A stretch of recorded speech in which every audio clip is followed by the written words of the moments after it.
Hello. It is February 10th, 2026, as I sit into the space to record the Mars Day of the week. If you're new here or just dropping in or have forgotten, Mars days are a time where we just land for the week and think about the energy that is around and how we can lean into it, how we can work with it, how we can be aware of it, how we can move with the flow of the cosmos in the way that the cosmos are a reflection to what's happening here on Earth. And how can astrology be our oracle? And so that's the way that I use astrology as a way to have insight into what energies are available. What's the natural flow of the energy that is being experienced as above, so below, as within, so without? And how can I flow with the energy and not fight against the energies? And it's a lifelong practice, right? Humans are not in this culture, in this society at this time, humans are not taught this stuff on a general basis, right? Like in school, or at religious endeavors, etc. And so we don't learn the ways of the indigenous cultures throughout the world before um, colonization and before um, migrations that put people in places where they lost touch with the land, with the earth, with their culture, with themselves, with their bodies, etc.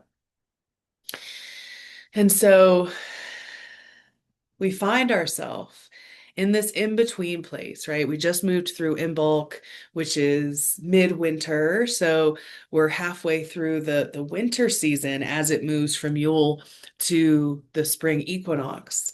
So as it moves from Capricorn season to Aries season, we find ourselves in this middle place here. And so energetically, we're kind of thawing out from the winter. Now, here in Wyoming, we haven't really had the winter weather that we normally have. And so it's weird to find ourselves at this point where I am in location because it feels like winter has halted a little bit. Um, but energetically, we're still kind of in that space of coming out of the winter and starting to look toward the spring and look toward the sun and the rebirth and the flowers popping up and the birds coming back and like all of these springtime things are on the horizon. That's kind of how we're looking. And so energetically, we're also feeling the rustling, the preparation to launch, to come back out into the world, to bloom, to blossom. And so this stage is about nurturing and allowing the rest and the nurturance to care for the seeds that we have planted that will then bloom or rise in their own timing, right? And that might be at the spring equinox, that might be before, that might be after, right? Like each of us have our individual timing, but collectively, that's kind of the moment that we find ourselves in. And also, this week ushers in a lot of the energy that is big in 2026. So we have our first Mercury retrograde phase starting because we come into the pre-shadow this week. Mercury's pre-shadow, which means again, the retrograde is if a planet is moving forward, right? So for instance, Mercury is moving forward direct through Pisces, and then it'll station retrograde and it'll retrograde back through Pisces, the same part of the sky and the same part of your chart that it went through during the pre-retro shade, which we're starting this week on the 11th exactly. So tomorrow, Wednesday. So we're doing that first forward motion and then it'll come back and then it'll go back again for the post retrograde shadow. So that's the area of the chart that Mercury is reworking, Right. And I find it interesting that Mercury is retrograding in Pisces right as Saturn is moving out of Pisces, where it's been for 3 years, 3 years since March 2023. Saturn has been moving through Pisces. And now Mercury is coming in there to do a retrograde. And a Mercury retrograde, Mercury is the mind, our thoughts, our patterns, the way we communicate, the way we listen, the way we show up for our surroundings and our friends, and other things, right? So Mercury archetypes. And so a retrograde is when it pauses in the sky and it moves back over. And so one of the ways that I look at this is that it's integrating what has happened in that part of the chart. And because Saturn has been there, it means that we've been learning lessons. Saturn has been testing something. There's been obstacles. There's been a maturation, right? We've been maturing in the area of the chart where Saturn is. And so Saturn again moved into Pisces in March of 2023, and it's leaving exactly this Friday for the final time. It leaves Pisces into Aries on the 13th, which is Friday of this week. And then we have this Mercury retrograde. And I think it's a perfect and potent time for us to open to integrate the lessons and the wisdom that came from that Saturn cycle in the Pisces part of our chart. Now, depending on where Pisces is in your chart, you might have more or less cognizant, conscious availability and accessibility into what Saturn has done. It might take a little bit longer for you to understand the Saturn lessons in that part of your chart if it's in like the third house or the eighth house or the 12th house, right? These are spiritual houses, and also the third house and the 12th house are falling. They're cadent. And so they're kind of like in the background, right? The ninth house is also this way. And so it might be harder for you to have access than if it was like on your angles, the first house, fourth house, 10th house, seventh house, the Saturn lessons, the obstacles, the slowing down, the delays, the wisdom that came from Saturn might be more potent and more in your face. You might be more aware of it. And so you might have access to this, you might not. It might be something that you want to meditate with Saturn about, ask your cards about, journal, connect with your guides, whatever process helps you understand. If you want to do some conscious integration with this Mercury retrograde, I think that would be an opportunity to do so, because also at the same time, we're going to be having eclipses. So the first eclipse of this eclipse season is on the 17th, which is a week from today. It's the 17th of February, so it's next Tuesday. But the eclipse energy is already kind of like present. And during eclipses, they're lunations, they're moon transits. And eclipses are chaotic and they shift timelines and space and time and our awareness to what is around us. And eclipses eclipse things. So we're not able to see things clearly. It might feel distorted, the time or the situation or the experience. And so eclipses aren't necessarily a time to be doing mental stuff, but because it's overlapping with a Mercury retrograde, eclipse season is overlapping with a Mercury retrograde, your mind might want something to chew on. And so I think that Saturn thing is so long. It's such a long process. It's 3 years that it was spent in Pisces. I think it could give you an idea. And not only that, but we've also been having eclipses in the Pisces Virgo axis for the last 18-ish months, for the last year about. And we're coming out of those. We still have a couple more in that axis. We'll have the Virgo eclipse next month. Virgo full moon eclipse. And then in the fall, we also have a Virgo new moon eclipse. And so we're still kind of in that axis, but the Pisces part of it is a little bit more wrapped up. And so there might be some things here that are able to be worked with, even though it's a retrograde and eclipse. And normally, and still my advice is rest and let the process kind of happen. Give yourself the space and the time to allow the integration to happen. It's not something you have to make happen. It's something you have to make space for, and it'll happen organically, if you can, if you make the space for it. So, okay. So those are some of my thoughts.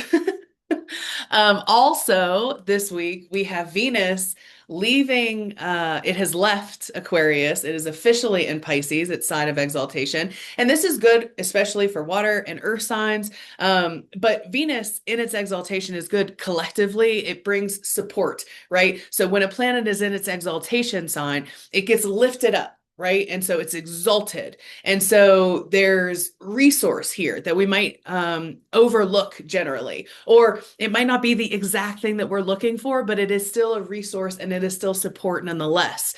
And so exaltation is great. And then it's ruled by Jupiter, which is in Cancer in its exaltation. And these are our benefic planets, Jupiter and Venus. And so, with both of our benefic planets, Venus and Jupiter, in their signs of exaltation, Venus in Pisces, Jupiter in Cancer, this allows us to receive support and nourishment, right? Especially like emotional, because it's in water. This is a water trine that's happening between each other. And so, there's flowing energy in the water elements. So just kind of like thinking and processing, you can even think about what the water houses are in your chart. The water houses or any single element in your chart will form a grand trine, right? So the elements trine each other. And so in your chart, you're going to have a trine between your water placements. So for me, water is my relational houses. So I have water in the third house, community, siblings, friends, neighborhoods, etc. In the seventh house of close one-on-one partnerships, and in the 11th house of community and groups, among other things, right? But these are what we sometimes will refer to as relational houses.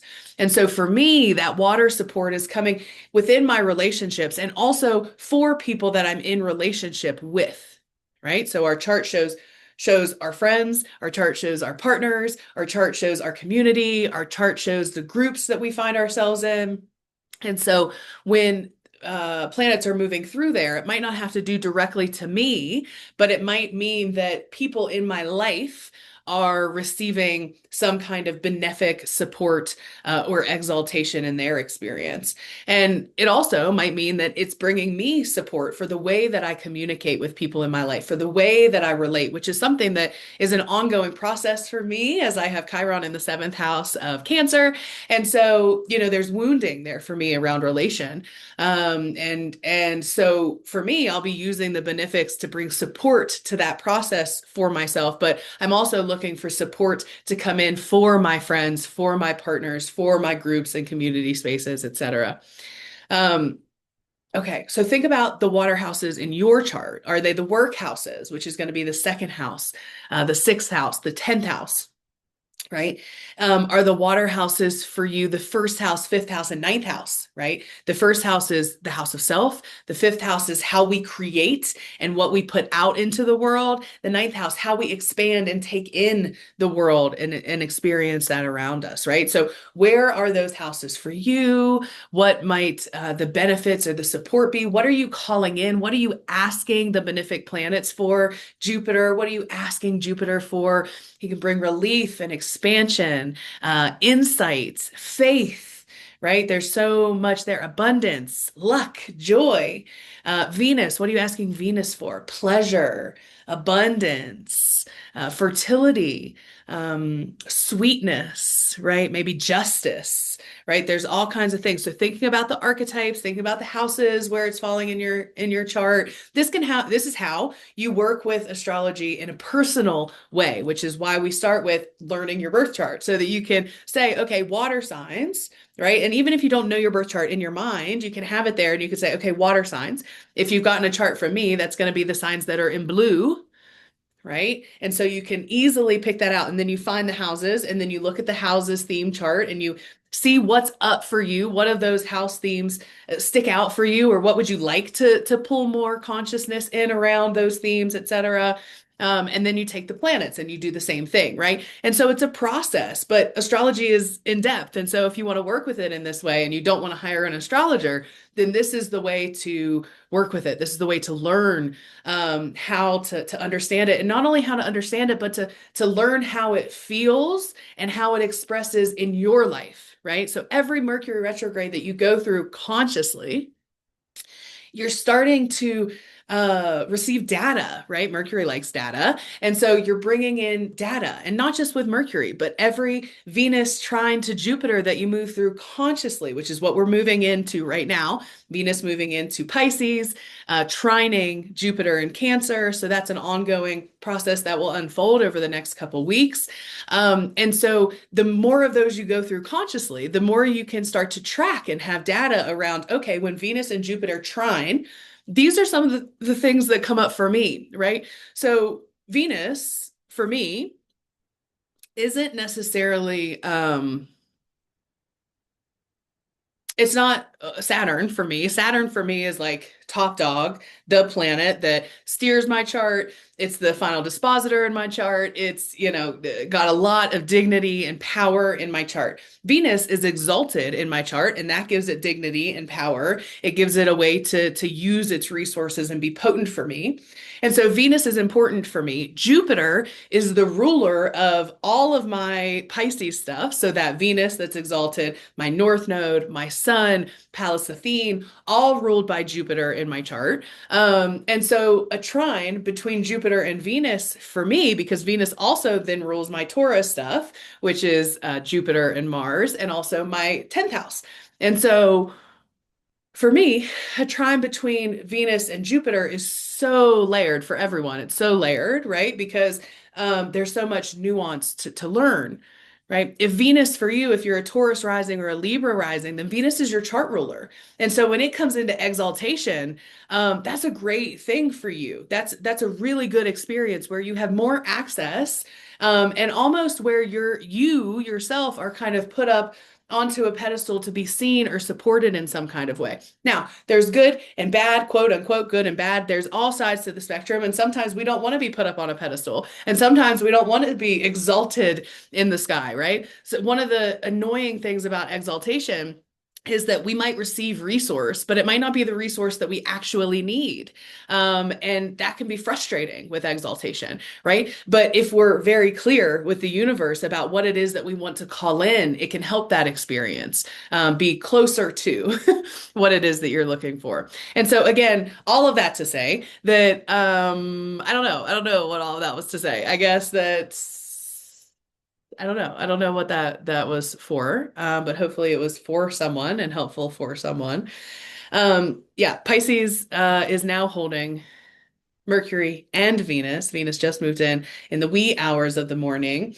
And as these planets move through Pisces, they're going to start to come into a conjunction with the North Node. And Mercury does that first this week. And the North Node is our soul's trajectory, right? The North Node is where eclipses happen. The nodes, right? The North Node, South Node are where eclipses happen. These are fated and destined places, soul ties, karmic stuff, timelines shift, etc., when the nodes are present. And so as Mercury moves into its conjunction with the North Node this week on the 12th, there's this and note that it's the day after Mercury moves into its pre-retro shade. It comes into a conjunction with the North Node. That tells me that this Mercury retrograde has something to do with karma, has something to do with deep spiritual and soul recalibrations and shifting, right? And which is another reason why I tied it to the Saturn transit through, because Saturn rules over fate and karma, right? Karma, dharma, etc. And so, this part of the chart, Pisces, which is also very soul tied, very spiritual, it's something here is shifting on a deep, deep, deep level. And so we have to give ourselves space and time to notice and to reflect and to shift and to settle into whatever it is that we're recalibrating, right? Recalibrating around. Maybe it's our life path. Maybe it's our nervous system. Maybe it's karmic relationships or patterns. There's so many things that can come up here. So again, it's going to depend on your chart and your lived experience. But Mercury is the first to come into this conjunction with the North Node. So we're looking for synchronicities. We're looking for signs and symbols. We're connecting to our guides and our ancestors and our highest self to really get ourselves aligned for what it is that is coming with the eclipses and also with the Mercury retrograde. And those two overlapping is messy and chaotic. And so give yourself space and time over the next couple of weeks. Try not to book your schedule out too far. You're going to appreciate the additional buffer time because that's kind of what we're doing. We're buffering, right, during eclipse season and Mercury retrogrades. And when they overlap, we're definitely buffering. Okay. So then on the 13th, so I'm just kind of going through the highlights and then we'll go through it all with the chart. Then on the 13th, Saturn leaves Pisces for the final time and shifts into Aries. There's a lot out in the world. Astrologers everywhere are talking about this shift from Saturn into Aries. So I'm not going to go into it a lot here. I might drop some links if somebody's interested. So let me know of other people talking about it because there's just so much out there. So, it is a big deal. And it's a big deal because not only is it shifting into Aries for the first time in about 3 decades, so it takes Saturn about 28 to 30 years to get around the entire zodiac. And so the last time that it was in Aries was about 28, 29 years ago. And it's the only time ever in humanity that we can go back and track where Saturn has shifted into Aries and Neptune is there at 0 degrees of Aries and they meet at the very first degree of the zodiac. It's a big fucking deal. We've talked about it a lot in this space. We'll continue to talk about it. They're talking about it all over the world. Any astrologer that is astrologying right now is aware of this transit and talking about it and putting out their takes and their ideas. And so you can find a ton of stuff about that if you want to. There's also stuff here that you can search and find about it, and we'll continue to talk about it as we move through together. But that's another main thing that happens this week. And the other main thing that happens this week is the sun comes into its square to Uranus. So if you remember last week, we had Mercury square Uranus, and then we had Venus square Uranus over the weekend. And now the sun comes into square Uranus on the 15th. That is this coming weekend. So that is eruptive. That is disruptive. That is shifting major stuff. It can feel chaotic. It can feel disruptive. It can feel exciting. It can feel restless. It can feel liberating. It can feel like something has clamped down and we need to liberate, right? So it can show up a lot of different ways. But the way to use these squares to Uranus is to open up to allow yourself to change and be changed. This is a time where so much is happening in the world, calling us to change, calling us to wake up, to rise up, to step into our courage and our power and to change. And so maybe this is something new for you, but probably not because, like I said, last week, these squares hit Uranus from Mercury and Venus. But not only that, Uranus has been doing this dance in Taurus since 2018. So it's been disrupting this place of the chart. And so this is the final aspect of an inner planet in a square to Uranus. And this is the closing square. These planets are doing their closing square to Uranus. And so there's endings here. There's stuff to liberate yourself from, to move through, to release, to let go, et cetera, et cetera, et cetera. And so it's a really good opportunity to release as we come through the final moments of this moon cycle as well. And we step into eclipse season. This weekend is a call to release and also to open up to repair, for faith, for hope, because on the 16th, we have Mercury coming into its trine to Jupiter, and it's the first of the inner planets that'll do this trine to Jupiter. Mercury will do it on the 16th, which is this Monday, and then Venus will do it on the 22nd, which is next week, and then the sun will do it, and then much later, Mars will do it as well. But the first one happens with Mercury trine Jupiter. And this is Mercury, the details, Jupiter, big picture, and we can bring it together. Mercury, our thoughts, Jupiter, our beliefs, and we can bring it together, right? So there's a plan that can be put in place. There's hope and faith and joy and belief and thought patterns and healing and relief and hope and repair that is available. And it's overlapping with that sun square to Uranus. So it can feel disruptive. It can feel overwhelming. It can feel, like I said, like you feel like you're stuck or being held down or bound, and you have to break free in some kind of way. And this is leading us into the next day, which is the Aquarius eclipse. Aquarius new moon eclipse, and on the same day, Venus will come into its conjunction with the North Node. And so, again, very fated, very destined, very synchronistic. And so, not a lot of do this week. I would say open up to integrate, to notice, to pay attention. Fate is swirling around us, asking us to wake up to our purpose, to our passion, to realign and recalibrate, to course correct the way that we're moving in life, to get us back on path if we've strayed, or to get us stronger in our path as we move forward.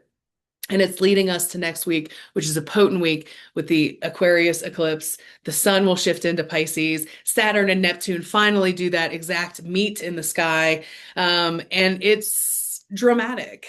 We are in dramatic times. And so you're probably feeling that in different places in your lived experience, your personal experience, and also what's happening out in the collective and out in the world.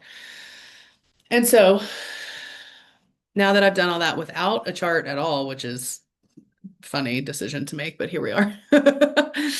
Here is today's February the 10th. Now I'm going to go through all the transits. I didn't touch on all of them because there are a good bit this week. So I'll do that here as we're looking at the charts for the day. So here's February 10th, 2026. On this day, you can see the moon has shifted into Sagittarius. And with that shift, it's coming into a sextile to the sun. So we're in the fourth quarter moon phase, and we're coming into that dark moon as the days tick on this week. And so the energy level is lessening, lessening, lessening, lessening, but that might still feel like we have like jittery or a lot of energy that we're holding. That's a call to release. Right? If you're feeling like you're holding a lot of energy as the moon's light lessens, that means that there's something that you need to release, right? Because we want to empty out. We're emptying out at the end of the moon phase, right? And so open up that root chakra and let it flow out and neutralize into the earth. Take deep breaths and exhale. With every exhale, we're pushing out anything that's not needed. Take a shower and let that water run down you and cleanse your body and release anything that you need, right? Use the elements to your power, right? Light a candle, and as it burns, imagine it burning away anything that's no longer needed in your aura, in your space, in your life, in your journey, etc. Whatever feels right and true for you, do it. Do it, do it, do it, right? Like we're playing, we're figuring out what works for us, what doesn't work for us. And the only way that we can do that sometimes is by doing it, is by trying it, and by trusting our intuition, because that's also how we learn to trust ourselves, how we learn what's anxiety versus what's true, what's intuition, etc. By trying, by doing. Okay. So Friday, the 10th, we have moon in Sag. We have Venus freshly into Pisces. You can see here as we record at 0 degrees Pisces in 19 minutes. So freshly in. And then we also have the sun in a sextile to Chiron, right? This happens later in the evening. And it is supportive for us to heal, for us to move through some kind of old wounding, for us to step into our identity, for us to shine our light out into the world, for us to notice that we have a light inside of us to harbor, to nurture, to build, to listen to allow to warm us through the rest of the cold winter. And then we get to Wednesday. This is the 11th. The only thing that's happening today is moon stuff, and Mercury moves to 9 degrees, 8 degrees of Pisces, and it comes into its pre-retrograde shadow. So I will post the dates for the retrograde, but I'll also tell you really quickly.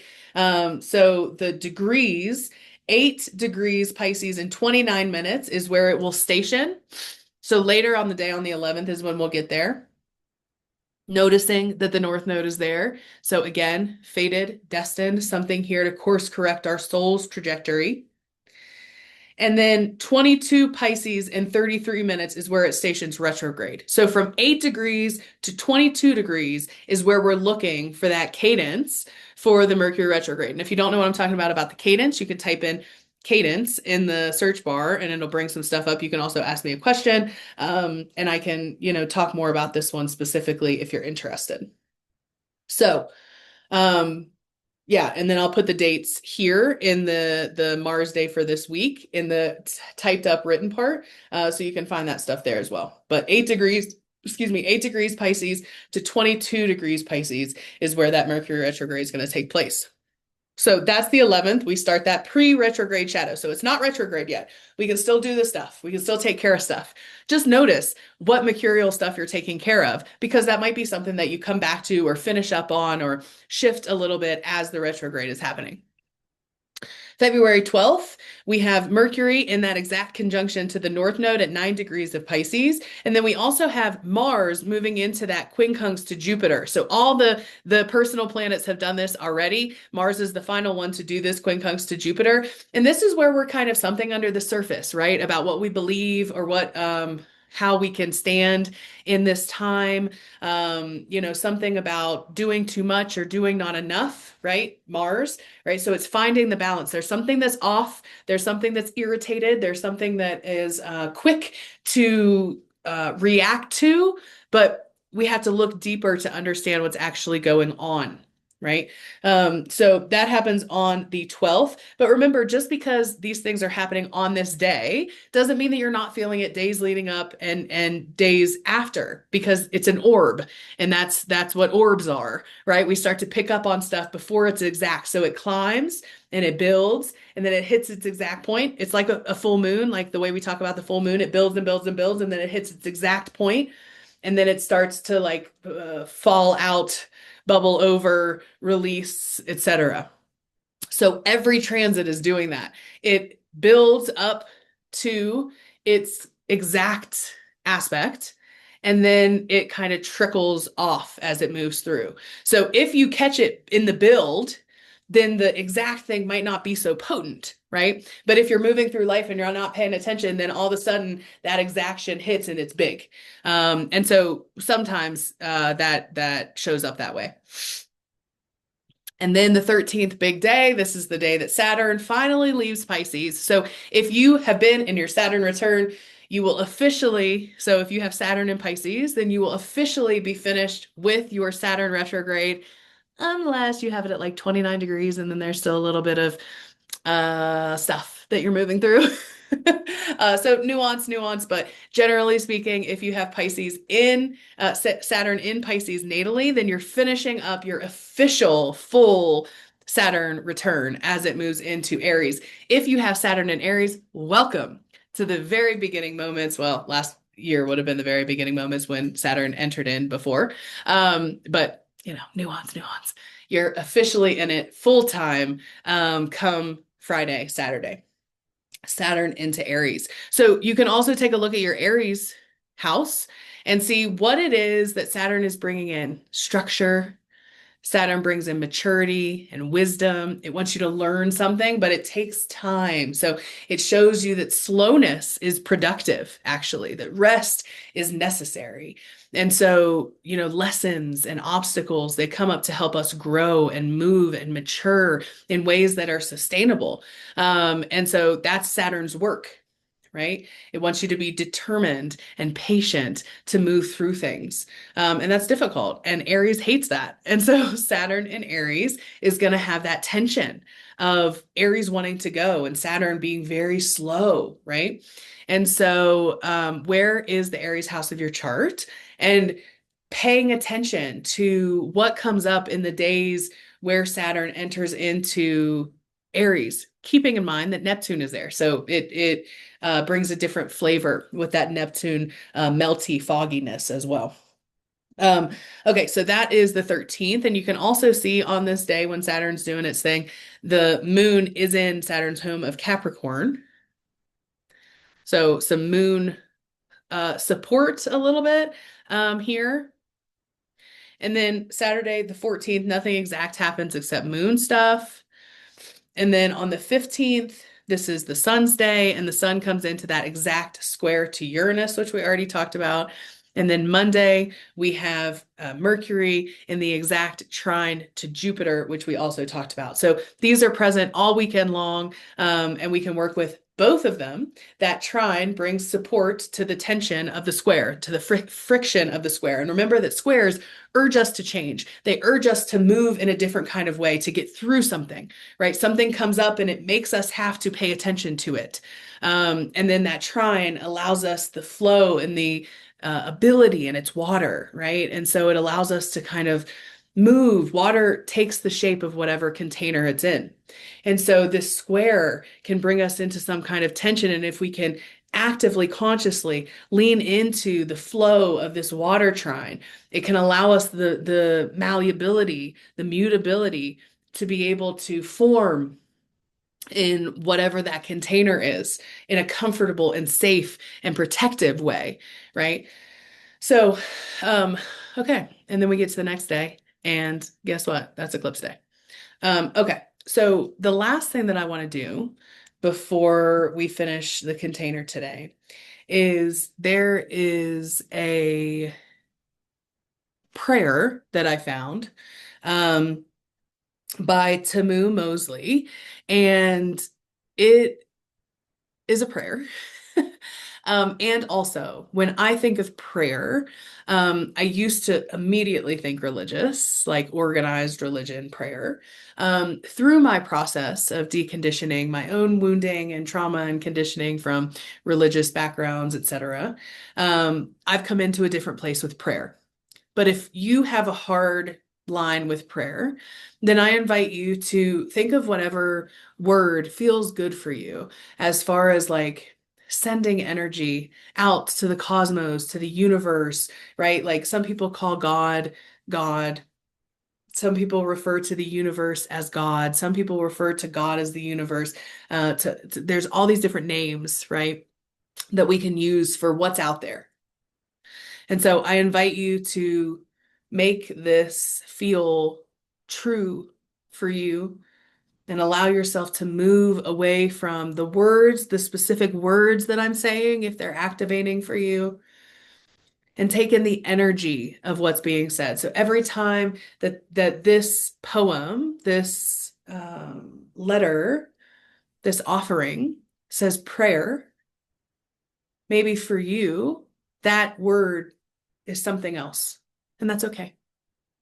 So I just wanted to give space for that and also let you know the word prayer is in here quite a bit. So if that immediately is triggering for you, then maybe don't take this. Maybe just go ahead and pause here. But it's a beautiful offering. And so I wanted to give that to you, especially as we have these water trines happening between Pisces and Cancer. A prayer for our sacred waters.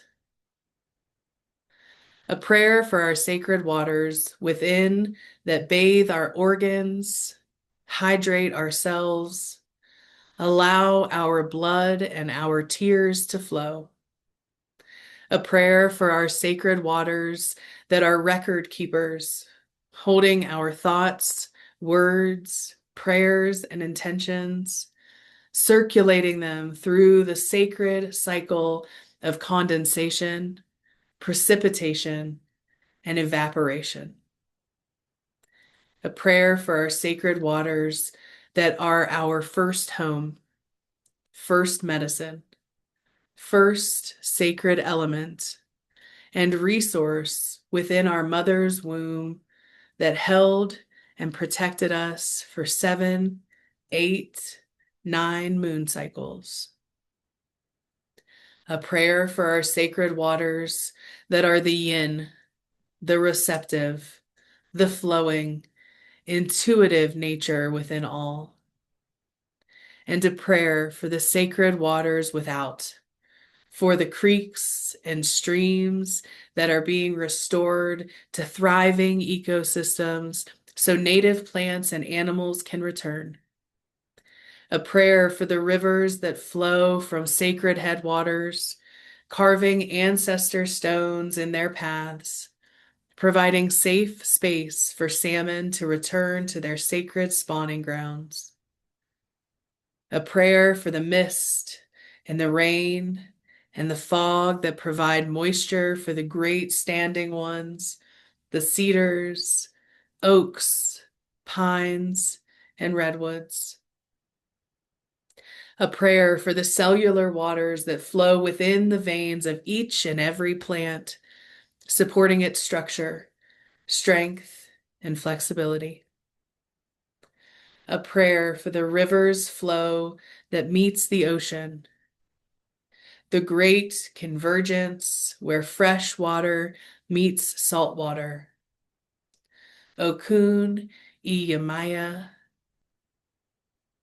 A prayer for the oceans, for thriving, clean, vital, aquatic ecosystems, and for the whales, the gentle giants of the ocean, the record keepers of our planet who share the stories through sacred song. May we honor, protect, hold in reverence, and celebrate the sacred waters within and without. I hope that you have a week. I'm sending you so much love. Let me know if I can help support you on your journey. I'm happy to be here in the space with you. Thank you. I'm grateful to share this time in history with you, and we'll chat soon.